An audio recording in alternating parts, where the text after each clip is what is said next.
Hello dear students, आज से हम लोग स्टार्ट करने वाले हैं क्लास 12 के गणित विषय का एक महत्वपूर्ण चैप्टर जिसका नाम क्या है, समाकलन इंटीग्रेशन। तो देखिए, समाकलन अगर आप सीखना चाहते हैं तो आज से समाकलन की पहली सीढ़ी अपने इस YouTube चैनल के माध्यम से आप तक पहुंचाई जा रही है, जहां से आप लोग समाकलन सीखेंगे कि स्टार्टिंग क्या होता है। तो आपसे गुजारिश ये है कि समाकलन सीखने से पहले आपको अवकलन भली भांति अच्छे से अवकलन आना चाहिए। विदाउट अवकलन आप समाकलन नहीं कर सकते हैं। इसलिए हमारे चैनल के प्लेलिस्ट में जाइए और वहाँ पर अवकलन के काफ़ी वीडियोज़ बने हुए हैं, जहाँ पे आप अवकलन को बहुत ही आसान तरीके से सीख सकते हैं। तब हम लोग किसकी बात करेंगे, समाकलन की। बात समझ में आया? क्योंकि यहाँ पर आप देख सकते हो कलन, यहाँ पर ये जो कलन होता है, देख कलन, ठीक है। देखो, कलन को यहाँ पर दो भागों में डिवाइड कर दिया गया है, ठीक है। एक होता है अवकलन में, एक होता है क्या, समाकलन में, ठीक है। अवकलन हम लोग पढ़ चुके हैं इससे पहले, जो आपका सांतता था, अवकलनीयता था, अवकलज के अनुप्रयोग था, ये सब अवकलन में आता है। तो अवकलन आपको अच्छे तरीके से आना चाहिए, ठीक है। बिना अवकलन के आप समाकलन नहीं सीख पाएंगे।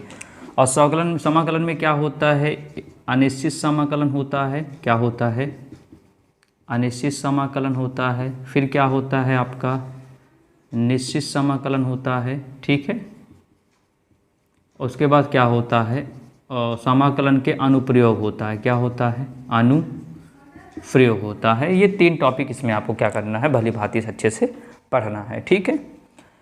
तो अब इसमें ये चीज़ जानना है कि आखिरकार ये कितने नंबर में आता है। तो देखा जाए दोनों मिला के आपके बोर्ड के एग्ज़ाम में दोनों मिला के 40 से 45 नंबर में हर बार आता था, ठीक है। कोई अप्रॉक्सीमेट फिक्स नहीं होता कि किताब के माध्यम से जो आप लोग देखते हो उसके माध्यम फिक्स नहीं होता कि हाँ उसी तरह आता है।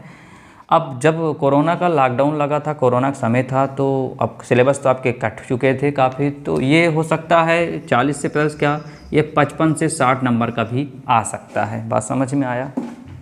बात समझ में आ रहा है? क्योंकि आपका जो मैथ का पेपर होता है वो 100 नंबर में होता है, ठीक है। तो 55 से 60 नंबर का आ सकता है। तो इसको अच्छे से सीखिए। आज से आपकी पहली सीढ़ी स्टार्ट है समाकलन सीखने की।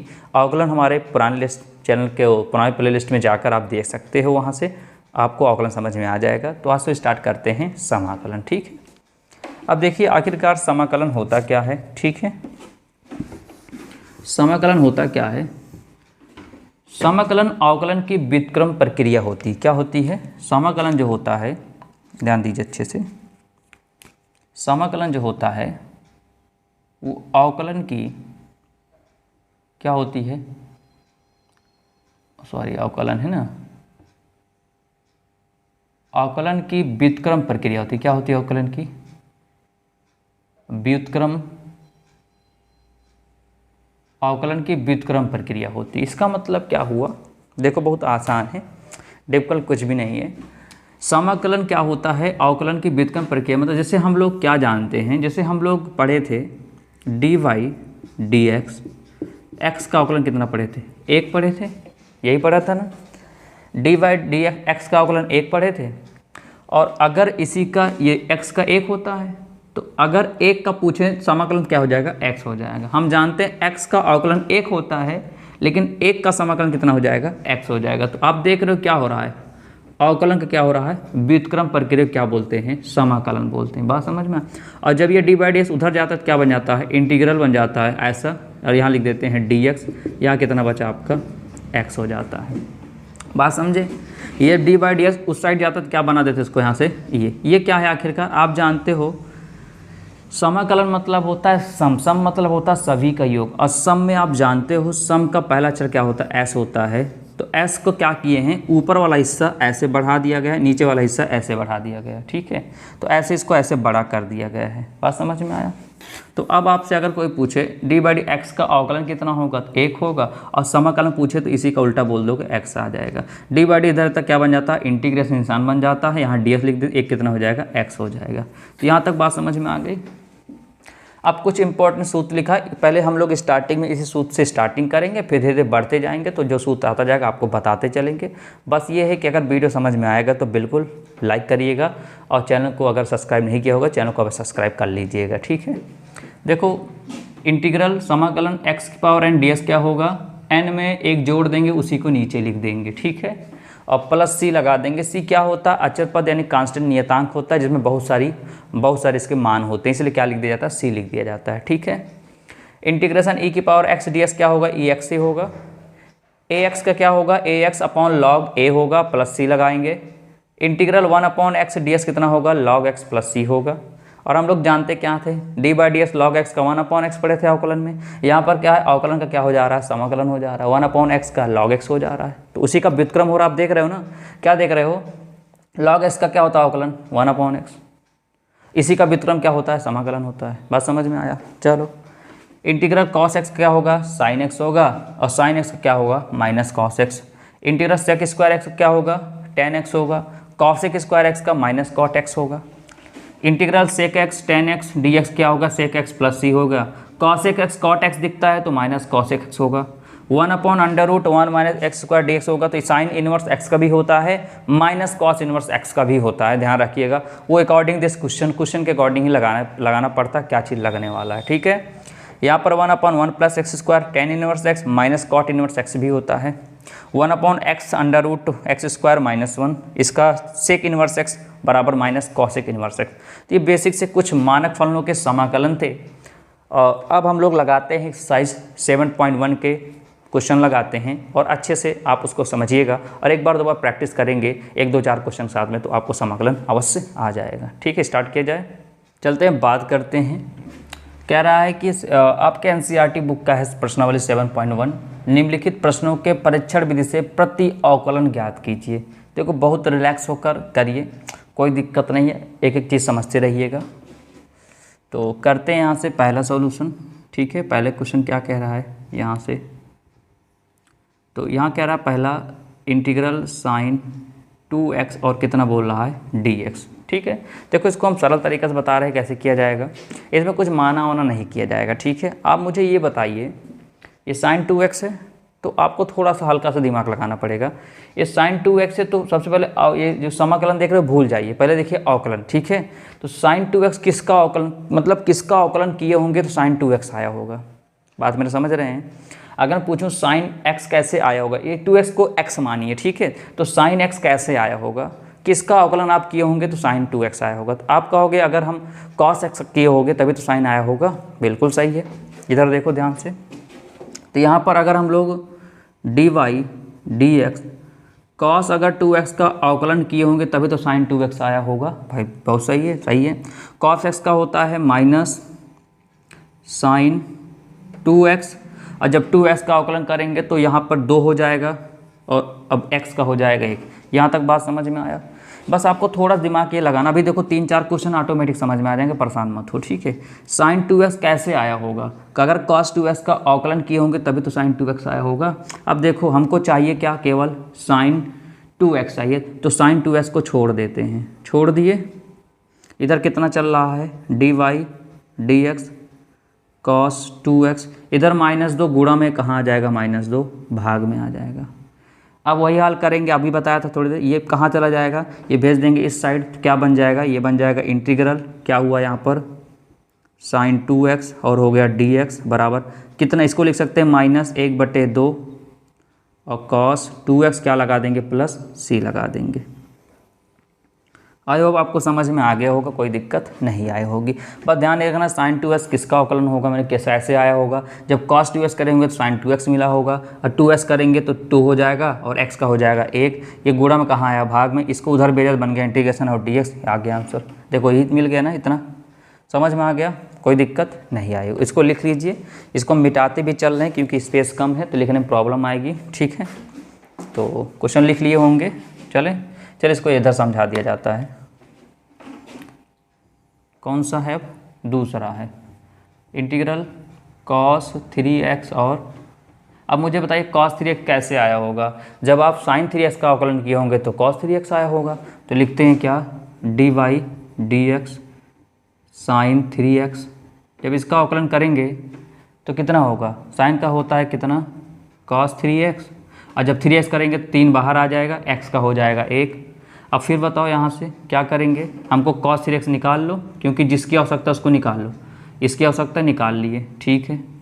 इधर कितना है dy dx साइन 3x, 3 गुणा में कहाँ आ जाएगा, भाग में, और लो मिल गया, इसको जब उधर भेजेंगे बन जाएगा इंटीग्रेशन, dx मिल जाएगा तो हो जाएगा cos, उधर गया तो क्या बन गया, इंटीग्रेशन बन गया 3x और dx बराबर 1/3 और साइन 3x लिख सकते हैं ना ऐसा, और क्या लगा देंगे प्लस c लगा देंगे, ठीक है।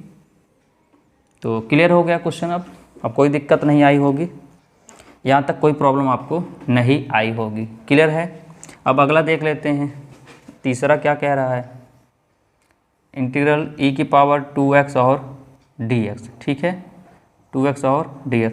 अब मुझे ये बताइए कि e⁻x वाला e⁻x में होता है, भाई इसका कुछ भी करें वही निकलता है, आपको पता है e⁻x के e⁻x से होता है। तो यहाँ पर dy/dx किसका करना है, e⁻2x की होंगे तभी तो e⁻2x आया होगा, तो इसका क्या होता है e⁻2x होता है। जब 2x करेंगे तो 2 आगे आ जाएगा, x का हो जाएगा 1। अब बताओ यहाँ से क्या करेंगे, इसको निकाल लेते हैं, तो e⁻2x छोड़ दिए, इधर कितना चल रहा है dy dx e⁻2, 2 गुणम कहाँ जाएगा, भाग में आ जाएगा। अब बताओ वही हाल करेंगे, इसको उधर लेकर जाएंगे तो बन जाएगा इंटीग्रल e⁻2x और dx बराबर कितना हो गया बताओ, 1/2 e⁻2x अब प्लस c। यहाँ तक शायद आपको कोई दिक्कत नहीं आई होगी। तो यहाँ से समझे क्या, यहाँ से एक कॉन्सेप्ट निकल रहा है, कॉन्सेप्ट बताएं क्या निकल रहा है, आओ देखते हैं, ध्यान दो कॉन्सेप्ट। अब हम लोग डायरेक्ट करेंगे ना इसके बाद, देखो यहाँ ये देख रहे हो, जब हम लोग देखो अच्छे समझिएगा, ठीक, यहाँ पर समझिएगा, जब हम लोग ऐसे करते हैं dy/dx cos 3x का अवकलन करना होता है, तो हम जानते हैं cos x का कितना होता है, cos x का होता है माइनस होता है, उसको मत देखिए, इसको ध्यान दीजिए, एग्जाम्पल तो क्या होता है cos 3x क्या होता है माइनस साइन 3x, यही होता है ना। और इसका भी तो एक बार करना पड़ता है अवकलन, जब इसका करते हैं कितना आ जाता है, 3 आ जाता है ना। ये किस में होता है, ये घटना घटती है कब, अवकलन में, क्या होती है कब, अवकलन में 3 आगे आ जाएगा हमेशा, समाकलन में नीचे आ जाएगा, बस ध्यान ही रखना, समाकलन में किस में, समाकलन में जो 3 देख रहे हो ना, ये कहाँ आ जाएगा, नीचे आ जाएगा, बस कहाँ आ जाएगा, नीचे। तो आप देख लो cos 3x है, तो cos 3x का sin 3x, ये 3 कहाँ गया, नीचे आ गया। देखो ये यहाँ पर देखो sin 2x का क्या होता है, cos 2x का, ये 2 कहाँ आ गया, नीचे आ गया, क्यों, क्योंकि किया क्या जा रहा है, समाकलन, सीख गए ना। यहाँ पर देखो e⁻2x कितना, e⁻2x का आंसर आ रहा है, देखो e⁻2x, ये 2 है, कहाँ आ गया, नीचे। तो घात जो होती है वो नीचे आ जाती है, यानी जो भी कुछ होगा ये कहाँ आ जाएगा, नीचे आ जाएगा। बात समझ में आ गया। अवकलन में क्या होता था, आगे आ जाता था। अब चलें यहाँ तक, इसको लिख लीजिए, तो इसको मिटा दें, आगे चर्चा करते हैं, ठीक है। तो इसको लिख लिए होंगे, आप वीडियो को रोक कर क्वालिटियाँ बढ़ाकर इसका स्क्रीनशॉट ले लिया करिए, ठीक है। तो लिख लिए होंगे, आगे बात करते हैं। कौन सा क्वेश्चन, 3 हो गया, चौथा आप लोग एक बार लगाने का प्रयास करिए, देखिए। और फिलहाल एक क्वेश्चन बताया जाएगा आपको, बस ये है कि लगातार आप जुड़े रहिए, आपको समाकलन सिखाने की गारंटी हमारी है, ठीक है। तीसरा क्वेश्चन हो गया, चौथा करते हैं हम लोग, क्या है, समाकलन है ax + b⁻2 और dx। अब देखो यहाँ पर 2 है ना, तो 2 कैसे आया होगा, जब यहाँ पर 3 होगा, समझो ध्यान से, ये पूरा x⁻n दिख रहा है, तो ये अगर 3 होगा तो 3 आगे आया होगा, और 3 में घटा दिए होंगे तो 2 बच गया होगा, ऐसे तो है ना। तो इसको कैसे आया होगा, ये आया होगा dy/dx, कैसे होगा, ax + b⁻³ होगा ये, तब 3 आगे होगा, 2 बचा होगा। अब इसका कर देते हैं, कर देखते हैं, 3 कहाँ आ गया, आगे, और ax + b, और 3 में से घटा कितना आ जाएगा, 2। इसका भी तो एक बार करोगे, जब इसका एक बार करोगे तो 1 बाहर आ जाएगा, x का 1 हो जाएगा, b का 0 हो जाएगा। अब करते हैं, हमको चाहिए, देखो मिल गया, देखो मिल गया ना, इसको छोड़ दो, तो हमने इसको छोड़ दिया, बचा क्या, इधर dy/dx ax + b⁻³ अब बताओ 3 1 गुणा में दोनों कहाँ आ जाएगा, भाग में आ जाएगा।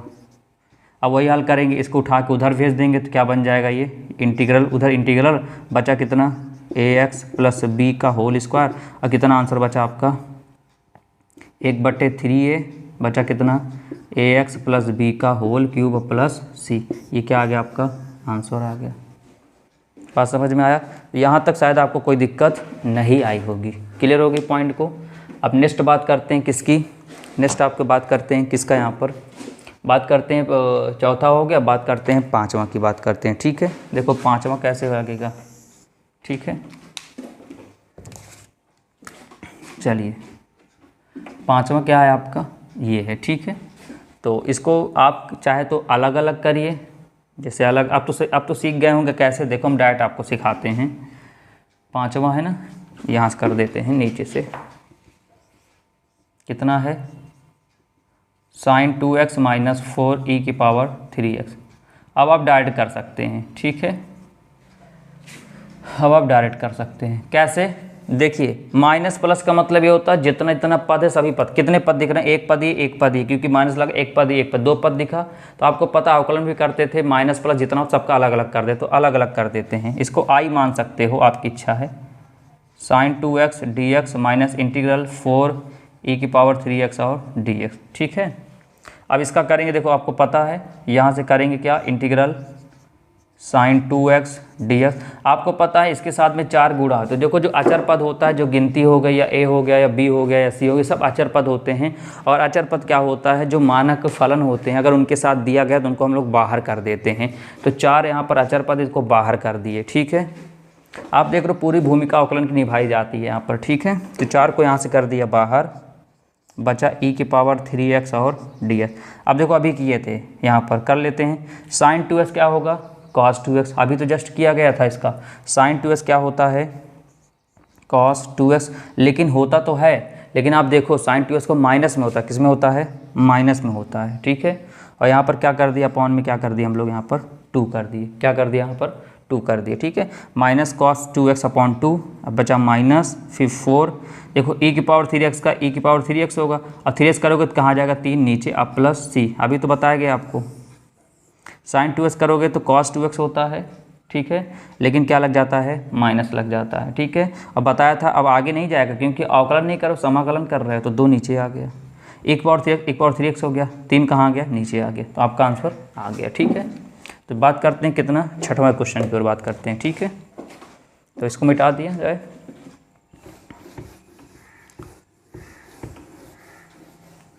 तो छठा क्वेश्चन क्या है आपका, चलिए देख लेते हैं। इंटीग्रल 4e की पावर 3x प्लस 1 और t, अलग अलग कर देते हैं इसका, 4e की पावर 3x dx प्लस 1 और dx। ठीक है, इसको i मान सकते हो इंटीग्रल।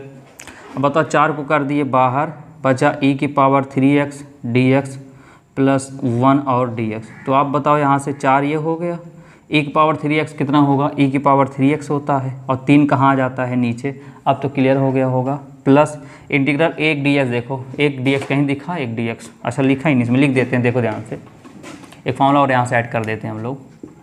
अगर 1 और dx का होता है कितना होता है, 1 x होता है। ठीक है, तो यहाँ पर देखो 1 है ना, 1 dx करोगे कितना लिख दोगे, यहाँ पर x है, x है तो x लिख दोगे, प्लस c, ये आ गया आपका आंसर आ गया। ठीक है, छठवां हो गया। सातवां कर लेते हैं। सातवां क्या है, एक्स स्क्वायर माइनस, नहीं एक्स स्क्वायर है, उसके बाद 1 माइनस 1 अपॉन एक्स स्क्वायर और dx है। तो पहले क्या करेंगे, इस एक्स स्क्वायर को इन दोनों में मल्टीप्लाई करा देंगे। ठीक है, तो हो जाएगा x square minus x square upon x square, और लिख देंगे क्या, dx। ठीक है, देखो यहाँ से हुआ एक्स स्क्वायर, इससे से कट गया, बचा 1, और ये हो गया क्या, dx। अब आपको पता है माइनस प्लस है तो इसका मतलब पद हैं, तो इसको अलग अलग लिख सकते हैं। तो अलग अलग कैसे लिखेंगे, एक बार इंटीग्रेशन इसके साथ लिख देंगे, फिर इसके साथ लिख देंगे। अब बताओ एक्स पावर n, ये दिखा एक्स स्क्वायर दिखा ना, तो ये होता है एक्स की पावर n होता है। तो क्या होता है, n में 1 जोड़ देंगे, उसी के नीचे लिख देंगे, साफ साफ सूत्र दिख रहा है। तो 2 में 1 जोड़ोगे 3 हो जाएगा, 2 में 1 जोड़ोगे 3, उसी घात को नीचे लिख दी जाती है। ठीक है, अब माइनस 1 का क्या होता है, x होता है, तो यहाँ पर x लिख दिया, प्लस c, इसको सॉल्व कर लो, 2 1 3 आ गया, नीचे 3 माइनस एक्स प्लस c। तो आई होप आपको सातों क्वेश्चन अच्छे समझ में आ गए होंगे, किसी प्रकार की समस्याएं नहीं आई होंगी। तो आगे बढ़ते हैं, बात करते हैं सातों बात क्वेश्चन नंबर 8, 9, 10 और 11। ठीक है, तो करते हैं क्वेश्चन नंबर 8 का यहाँ सॉल्यूशन। क्या है आपका ax² plus bx plus c D. तो इसका अलग अलग कर लेते हैं, क्योंकि एक पद, दो पद, तीन पद दिख रहा है, तो लिख लेते हैं यहाँ से। इंटीग्रल क्या लिखते हैं, ax² dx, फिर इंटीग्रल bx dx, फिर इंटीग्रल c और dx।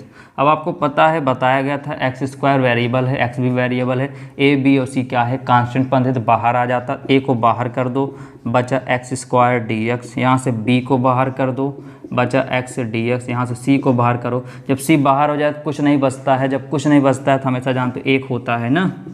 अब बताओ a बाहर हो गया, x की पावर n दिखा, तो n कहाँ आगे नहीं आएगा, क्योंकि अवकलन नहीं कर रहे हो, समाकलन कर रहे हो। तो 2 में कितना, एक जोड़ देंगे तो हो जाएगा x 3/3, अब प्लस ये हो जाएगा b। x कितना होगा, कुछ नहीं, घाते कितनी है, कुछ नहीं, घाते कितनी है, 1 है। देखो गलती यहीं पर स्टूडेंट करते ये है ना, इसको 1 बता देते हैं। 1 क्यों बताते हैं ना, क्योंकि अवकलन पढ़े हुए रहते हैं, और जब समाकलन आता है तो अवकलन, जब लगातार अवकलन पढ़े तो उसकी रट लगी होती है। तो 1 नहीं होगा यहाँ पर, कुछ नहीं तो पावर 1 होती है। जब 1 होता है ना तो 1 + 1 कितना हो जाएगा, 2 हो जाएगा। तो यहाँ हो जाएगा x²/2, अब प्लस c बाहर हो जाएगा, 1 का होता है x, अब प्लस कितना हो गया c। ये आ गया आपका फाइनल आंसर आ गया। ठीक है, अब अगला देख लेते हैं क्या चीज़ करना है आपको। 9वां वाला, इंटीग्रल 2x² प्लस e⁻x और डी। इसका भी अलग अलग कर देते हैं। लो, अलग अलग कर दिया हम लोगों ने। ठीक है, 2 को कर दिया यहाँ से बाहर, x² dx हो गया, e⁻x और dx, तो 2 बाहर है। बताओ x⁻n दिखा आपको, केवल सूत्र का कमाल देख रहे हो, x⁻n दिखा ना, तो कितना, 2 में 1 जोड़ो कितना आ जाएगा, 3/3 आ जाएगा। कितना आ जाएगा, 3/3, और प्लस e⁻x का क्या होता है, देखो e⁻x का समाकलन e⁻x से होता है, अब प्लस c कांस्टेंट पद जोड़ दिए हम लोगों ने। ये भी क्लियर हो गया। तो उम्मीद करता हूँ आपको समझ में अवश्य आ रहा होगा। देखो कहीं पर प्रॉब्लम होती है, वीडियो को बैक करके आप एक बार फिर से अवश्य देख लीजिएगा। ठीक है, अब बात आती कौन से क्वेश्चन की, 10वां नंबर की बात आती है। क्या लिखा है, √x - 1/√x का क्या लिखा है, होल। देखो a - b का होल स्क्वायर, पहले इसको ब्रेक कर देते हैं। क्या होता है आपको पता है, ये होता है a² प्लस ये होता है b², फिर -2a b, यही तो होता है। चलिए, फिर इंटीग्रल होता है कितना है, इससे √x² कट जाएगा, बचेगा x, ये कट जाएगा 1/x बचेगा, इससे ये कैंसिल, -2 बचा, और कितना हुआ यहाँ से dx। ठीक है, तो अब करते हैं इसको सॉल्व, होता क्या है। अब इसको अलग अलग कर लेते हैं, तो हो जाएगा x dx -1/x dx -2 और dx। तो integral x dx integral 1/x dx minus, यहाँ से देखो ध्यान से 2 को कर लेते हैं बाहर। जब 2 को बाहर करेंगे तो बचेगा कितना, ds बचेगा। ठीक है, यहाँ तक बात समझ में आया। x कितना होता है आपको पता है, x कितना होता है, x⁻n कितना हो जाएगा, x²/2 हो जाएगा। अब माइनस 1/x कितना होता है, log x होता है, तो हो जाएगा log x। अब -2 जो बाहर आ गया, कुछ नहीं बचा, कितना बचता है यहाँ पर, 1 बचता, 1 का कितना होता है x और प्लस c। ये हो गया आपका फाइनल आंसर। ठीक है, स्क्वायर है ये। तो अब कितना बचा यहाँ पर, 10वां क्वेश्चन हो गया, बचता है 11वां क्वेश्चन। तो 11वां क्वेश्चन देख लेते हैं, इसको आप लोग लिख लीजिएगा। ठीक है, समझ में आ रहा होगा, किसी प्रकार की समस्याएं नहीं आ रही होंगी। ठीक है, क्या कहा, 11वां क्वेश्चन लिखा है, ये यहीं से स्टार्ट कर देते हैं। एक काम करते हैं, यहाँ से x³ प्लस 5x² -4। ये जो x², देखो कभी भी ऊपर चाहे जितने पद दिए जाएंगे, नीचे हमेशा एक पद रहेगा। इसको हमेशा क्या करते हैं, तीनों में भाग कर देते हैं। यहाँ पर इन तीनों में क्या करेंगे, इसको भाग करा देंगे। ठीक है, इन तीनों में क्या करेंगे, इनको भाग करा दे। कभी भी ऊपर 4-5 पद दिए, नीचे एक पद दिया, तो भाग करा देंगे, आसानी होती है कैसे किया जाता है। ठीक है, तो इससे 2 से ये कट गया, 2 से ये कट गया। ठीक है, यहाँ तक बात समझ में आई। चलिए क्वेश्चन मैच कर लेते हैं, क्या लिखा सही क्वेश्चन। एक्स क्यूब है कितना, एक्स क्यूब है और प्लस 5x स्क्वायर, हाँ ठीक है, एक्स क्यूब है 5x स्क्वायर, ठीक है क्वेश्चन सही है। तो हुआ कितना यहाँ पर बता सकते हैं, यहाँ पर आया देखो, यहाँ पर 3 में से 2 कट एक x बचा, प्लस यहाँ पर 5 बचा केवल, यहाँ पर कितना हुआ 4x स्क्वायर हुआ, ठीक है क्लियर है। अब इसको कर लेते हैं हम लोग, चलिए अब अलग अलग कर लेते हैं। x dx plus integral 5 dx minus integral 4/x square dx। कुछ किया नहीं गया, इसको अलग अलग डिवाइड कर दिएगा, 3 में से 2 कट गया, 2 कट गया, यहाँ बचा इतना। अब एक काम करते हैं, x dx प्लस इंटीग्रल 5 को बाहर कर लेते हैं, क्योंकि 5 क्या है कांस्टेंट, इसका होता नहीं है समाकलन। यहाँ पर एक काम 4 को बाहर कर लिया, इसको ऊपर भेजोगे तो x⁻²x, ये 4 को बाहर कर लिया, x⁻² प्लस में है, नीचे है तो प्लस में, ऊपर भेज -2 हो गया। अब लगा देते, x कितना होगा, x⁻² हो जाएगा, 5 बाहर आ कितना बचा, यहाँ पर 1 का कितना होता है, x होता है -4। यहाँ पर देखो x⁻n दिखा ना, तो -2 में जब 1 जोड़ेंगे कितना आ जाएगा -1, तो x की पावर -1, अब बटे कितना है -1, अब प्लस c, तो x² प्लस 5x माइनस कितना होगा, प्लस हो जाएगा 4x - 1 और प्लस c, ठीक है। यहाँ तक बात समझ में आ गई। x² सबको x² से भाग कर दिया गया, तो यहाँ बचा x, यहाँ बचा 5, यहाँ बचा कितना 4/x²। तो यहाँ पर क्या हुआ 5, यहाँ पर 4x², यहाँ पर 4 बाहर कर लिए, x² -2 में है, कैसे है -2 में, क्योंकि नीचे x² प्लस में, ऊपर भेजेंगे -2 हो जाएगा। यहाँ पर x का होता है x²/2, क्योंकि x पावर n है, n मतलब 1 है, 1 जोड़ोगे 2 आ जाएगा, 5 बाहर की, यहाँ पर 1 बचा x होता है, यहाँ पर x² -1 -2 में जब +1 करेंगे तो कितना आ जाएगा -1 आ जाएगा, नीचे भी क्या लिख देंगे -1, माइनस क्या हो गया +1। तो उम्मीद करते हैं आपको क्वेश्चन समझ में आ गया हो, किसी प्रकार की प्रॉब्लम आई हो तो बिल्कुल आप कमेंट करिएगा, आपके डाउट को अवश्य क्लियर किया जाएगा, ठीक है। तो अभी तक चैनल से नहीं जुड़े हैं तो चैनल को सब्सक्राइब कर जुड़ जाइए, क्योंकि यहाँ पर आपको समाकलन स्टार्ट किया गया है, आपको पूरे क्वेश्चन विधि और विधान से अच्छे तरीके से बताने का पूरा प्रयास किया जाएगा।